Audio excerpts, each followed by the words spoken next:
Assalamualaikum warahmatullahi wabarakatuh. Kami dari kelompok 3 akan mempresentasikan hasil perancangan UX yang berjudul Analisis dan Perancangan Sistem Informasi Program Makanan Bergizi Gratis atau MBG berbasis User Experience untuk meningkatkan kualitas informasi bagi sekolah dan orang tua.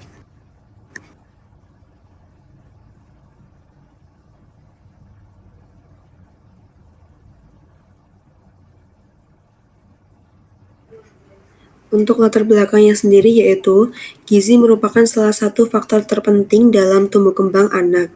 Namun berdasarkan survei Status Gizi Indonesia atau SSGI tahun 2024, angka stunting di Indonesia mencapai 19,8%. Untuk mengatasi permasalahan tersebut, pemerintah menjalankan program makanan bergizi gratis atau MBG. Meskipun program ini memiliki tujuan yang sangat baik, dalam pelaksanaannya masih terdapat berbagai kendala. Berdasarkan hasil analisis yang kami lakukan, informasi mengenai menu makanan, jadwal distribusi, dan kandungan gizi belum tersampaikan secara optimal kepada orang tua maupun siswa. Banyak orang tua hanya memperoleh informasi melalui grup WhatsApp. Akibatnya, informasi sering terlambat diterima, sulit dicari kembali, dan tidak memiliki standar penyampaian yang jelas. Selain itu, orang tua juga tidak dapat mengetahui kandungan gizi makanan yang diterima anaknya setiap hari. Ketika terjadi perubahan menu ataupun kendala distribusi, mereka sering tidak memperoleh informasi secara tepat. Di sisi lain, petugas sekolah juga mengalami kesulitan karena harus menyampaikan informasi kepada banyak orang tua secara manual. Permasalahan inilah yang menjadi dasar lainnya sistem informasi atau GISMO. Untuk tujuannya sendiri yaitu, yang pertama ada meningkatkan transparansi dan aksesibilitas informasi program makanan bergizi gratis. Melalui sistem ini, orang tua dapat memperoleh informasi menu, jadwal distribusi, kandungan gizi, dan menyampaikan umpan balik secara langsung. Sedangkan untuk petugas sekolahnya sendiri, yaitu mengelola informasi secara lebih efisien melalui sistem yang terpusat. Tentunya inovasi utama dari Gizmo adalah menggunakan role-based information architecture, artinya setiap pengguna akan mendapatkan informasi sesuai dengan kebutuhannya. Orang tua akan fokus pada informasi gizi dan distribusi makanan, sedangkan petugas sekolah fokus pada pengelolaan data dan penyimpanan informasi. Saya lanjutkan, mengapa menggunakan UCD? Karena dalam penelitian ini kami menggunakan metode User Centered Design atau UCD itu. Kami memilih metode ini karena UCD menempatkan pengguna sebagai pusat dari seluruh proses perancangan. Setiap keputusan desain yang dibuat selalu didasarkan pada kebutuhan nyata pengguna. Metode ini terdiri dari 4 tahap utama. Yang pertama, understand context of use. Yang kedua, specific user requirement. Yang ketiga, desain solusi. Yang keempat, evaluasi.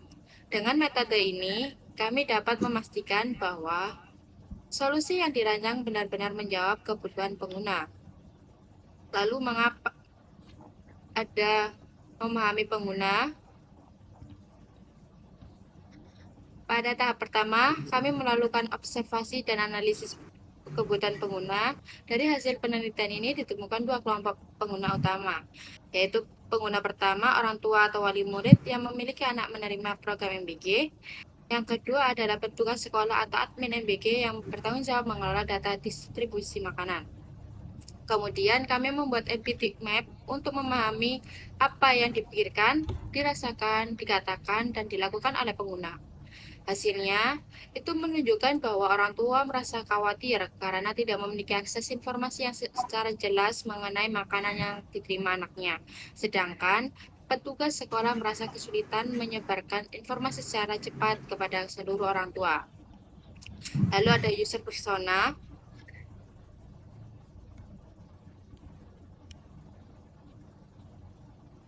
Berdasarkan hasil empathy map, kami membuat 2 user persona. Yang pertama adalah Ibu Sari, itu merupakan orang tua yang ingin mengetahui menu makanan, kandungan gizi, dan jadwal distribusi makanan anaknya setiap harinya.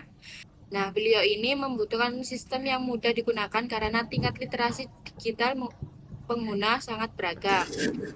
Lalu yang kedua ada Pak Andi selaku petugas sekolah yang dimana Pak Andi ini membutuhkan sarana untuk mengelola informasi menu, jadwal distribusi, dan mengirim notifikasi kepada seluruh orang tua secara efisien. Selanjutnya, kami membuat user journey map.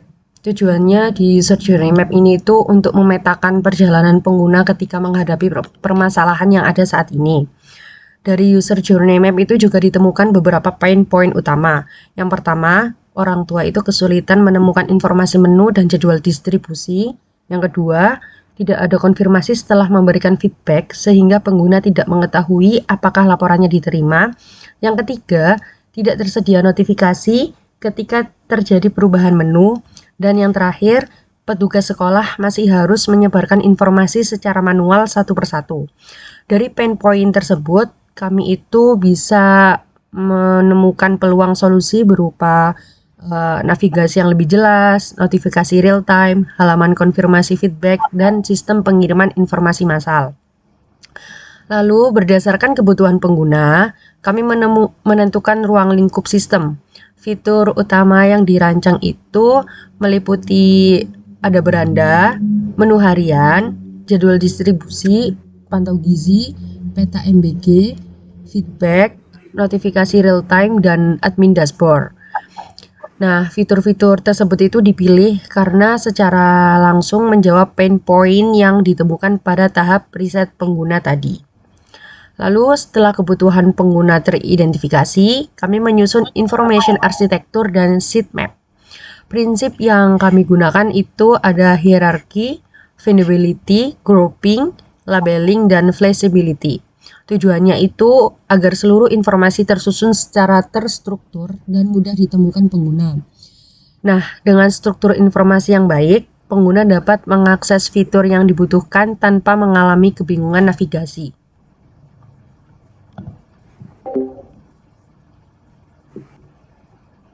Selanjutnya ada tahapan pembuatan wireframe. Tahapan berikut adalah pembuatan wireframe. Wireframe ini berfungsi sebagai kerangka dasar sistem. Pada tahapan ini, kami belum fokus pada warna maupun estetika. Kami fokus pada struktur layout, hierarki informasi, posisi komponen, atau alur navigasi pengguna. Halaman yang dirancang adalah wireframe meliputi beranda, menu harian, jadwal distribusi, pantau gizi, peta MBG, dan feedback. Untuk selanjutnya kita juga membuat high fidelity atau desainnya. Nah, setelah kita membuat wireframe setelah selesai divalidasi, kami juga mengembangkan desain menjadi high fidelity prototype dengan menggunakan Figma. Desain ini sudah menyerupai aplikasi yang sudah siap digunakan. Untuk diidentifikasi visualnya, kami menggunakan kombinasi warna biru dan kuning. Warna biru dipilih karena mempresentasikan kepercayaan, profesionalisme, dan keandalan, sedangkan warna kuning dipilih karena memberikan kesan hangat, energik, dan ramah. Untuk tipografinya, kami menggunakan font Roboto karena memiliki tingkat keterbacaan yang tinggi pada perangkat mobile. Selanjutnya ada storytelling pengguna. Sekarang mari kita lihat bagaimana sistem ini digunakan. Setiap pagi sebelum anaknya berangkat sekolah, Ibu Sari membuka aplikasi Gizmo. Pada halaman beranda, beliau langsung melihat informasi penting mengenai menu hari ini dan status distribusi makanannya. Kemudian beliau membuka menu harian untuk melihat detail makanan yang akan diterima anaknya. Di sana tersedia foto makanan serta informasi kandungan gizi yang lengkap. Setelah itu, Ibu Sari membuka fitur pantau gizi untuk memastikan makanan tersebut mengandung nutrisi yang cukup. Karena informasi yang dibutuhkan tersedia dengan jelas, Ibu Sari merasa lebih tenang dan aman. Setelah itu kita ada skenario atau feedback. Pada suatu hari, anak Ibu Sari melaporkan bahwa makanan yang diterima berbeda dengan informasi yang ada pada aplikasi. Ibu Sari kemudian membuka fitur feedback. Beliau mengisi formulir laporan mengenai ketidaksesuaian menu tersebut. Setelah dilaporkan dikirim, sistem menampilkan halaman konfirmasi bahwa laporan telah berhasil diterima. Hal ini membuat pengguna merasa yakin bahwa aspirasinya telah tersampaikan kepada pengelola programnya.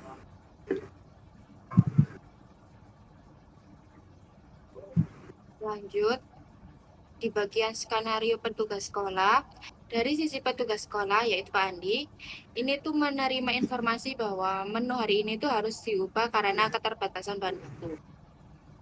Andi kemudian masuk ke dashboard admin, beliau memperbarui data menu dan menekan tombol kirim notifikasi. Dalam hitungan detik, seluruh orang tua menerima informasi terbaru secara otomatis. Nah, proses ini yang sebelumnya membutuhkan waktu 30-45 menit, kini dapat dilakukan hanya dalam beberapa menit. Lalu,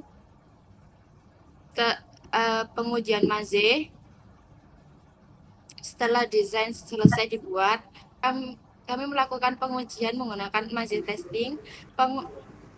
Pengujian ini tuh dilakukan kepada 6 partisipan yang merupakan orang tua atau wali murid. Terdapat 6 teks yang diuji, yaitu beranda, menu harian, jadwal distribusi, menu MBG, pantau gizi, dan flashback. Hasilnya menunjukkan seluruh partisipan berhasil menyelesaikan seluruh teks. Sukses rate mencapai 100%. Drop off rate sebesar 0%, artinya tidak ada pengguna yang gagal menyelesaikan tugas yang diberikan. Lalu ada hasil efektivitas efisiensi. Ini berdasarkan hasil pengujian, tingkat efektivitas sistem mencapai 100%. Seluruh pengguna berhasil menyelesaikan teks baik secara direct maupun indirect. Sedangkan rata-rata durasi penyelesaian seluruh teks adalah 36,45 detik. Hal ini itu menunjukkan bahwa sistem cukup efisien dan mudah digunakan. Lalu lanjut ke hasil SUS. Nah, selain Maze testing, kami itu juga melakukan pengujian menggunakan sistem usability scale atau SUS. Dari 6 responden itu tadi diperoleh rata-rata skor SUS-nya itu sebesar 71,67. Berdasarkan standar SUS, nilai tersebut sudah termasuk kategori good atau baik. Artinya, sistem yang kami buat itu sudah dipahami dan mudah dipelajari, lalu juga nyaman digunakan oleh pengguna. Lalu kita beralih ke temuan kritis. Nah, meskipun hasil pengujian menunjukkan hasil yang baik, kami itu masih menemukan beberapa area yang perlu diperbaiki. Contohnya halaman peta MBG itu memiliki mislead rate tertinggi, yaitu 89,1%. Lalu ada menu harian memiliki mislead rate 71,4%. Dan yang terakhir ada jadwal distribusi memiliki mislead rate 69,4%. Dari temuan ini menunjukkan bahwa dari sistem yang kami buat itu masih ada beberapa elemen navigasi yang perlu diperjelas agar pengguna dapat menemukan informasi dengan lebih cepat.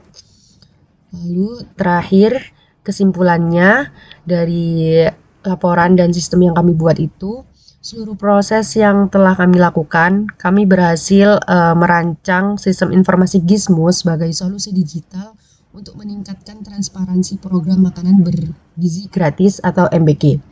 Melalui pendekatan User-Centered Design atau UCD, kami itu berhasil menghasilkan desain yang sesuai dengan kebutuhan pengguna. Hasil pengujian menunjukkan efektivitas sebesar 100% dan skor SUS sebesar 71,67 yang masuk kategori good. Dengan demikian, aplikasi Gizmo atau website Gizmo memiliki potensi untuk membantu orang tua, sekolah, dan pemerintah dalam meningkatkan kualitas layanan informasi program makanan bergizi gratis secara berkelanjutan. Mungkin berikut itu saja penjelasan dari final project yang kami buat. Mohon maaf bila ada salah kata. Terima kasih. Wassalamualaikum warahmatullahi wabarakatuh.